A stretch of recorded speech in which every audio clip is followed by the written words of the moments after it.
Hello there. Welcome to our series on economic insights. Today we're going to be talking to Danielle Hale, our chief economist at Realtor.com. And today we're going to be talking about Realtor.com market hotness, which candidly sounds like a pretty hot topic.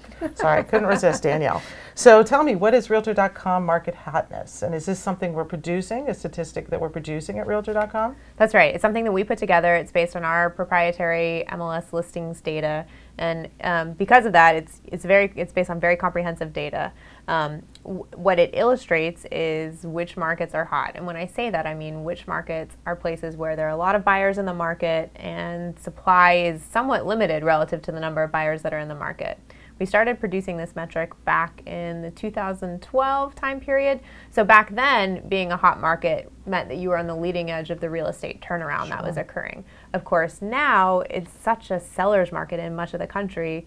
You might not necessarily want to be in the hottest market if you're a home buyer. Of course, if you're a seller, it's probably an okay place to be. And how are you measuring that? I mean, what factors are going into compiling that? Yeah, so we're trying to track supply and demand. The way we measure supply is days on market, so how quickly homes are selling on Realtor.com. It's not a pure supply metric because we're not looking at just the number of listings, but we're looking at how those listings balance relative to the number of buyers in the market. So if they're moving quickly, that's an indication that there's not very much supply and it's selling really quickly. Then we also track the demand side of things by looking at the number of page views per property. Again, we're not looking at the total level of page views, but the number of page views per property because we want to see how that demand is balanced with the inventory that's available. So markets that are hottest are going to have very limited supply, properties are selling really quickly, and lots of demand, so lots of page views per property. I think that's really interesting that we're measuring demand by how many people are searching on the site. And I think that's a really great statistic, candidly a unique statistic for us.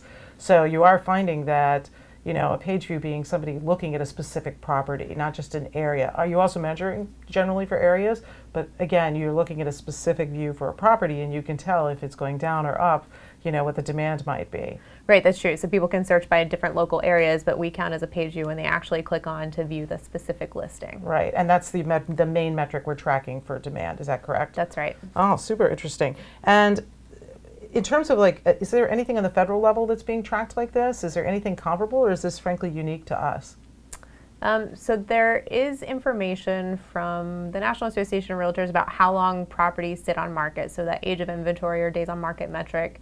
There are some other data providers, but as far as the shopping data and how quickly things are selling, you know, that's just something that the government doesn't have the ability to get insight into. So that's something that we offer that's very unique. Cool. So, and this applies to me because as a consumer, if I'm looking for a house, I really want to understand how hot the market is. And in truth, I might decide to wait, or I might decide to hurry up, right? So are we finding that, you know, there's those trends?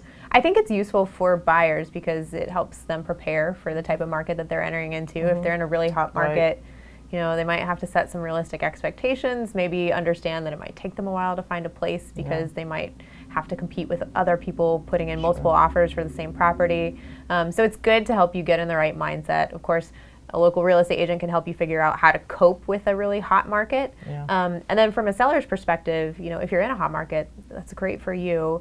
You're probably going to be able to sell very quickly, but you also want to make sure you have a plan for what you're going to do next if your home happens to sell incredibly quickly. That happened to a friend of mine, actually, so I totally understand that. I guess my last question is, we're producing these, where can I find them? Like, where can I find these statistics? I mean, personally, I would want to know what you know, if I was selling or buying for a hot market. So where do I find them?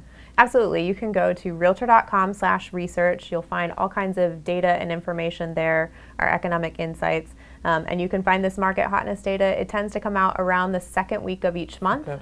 So it is monthly?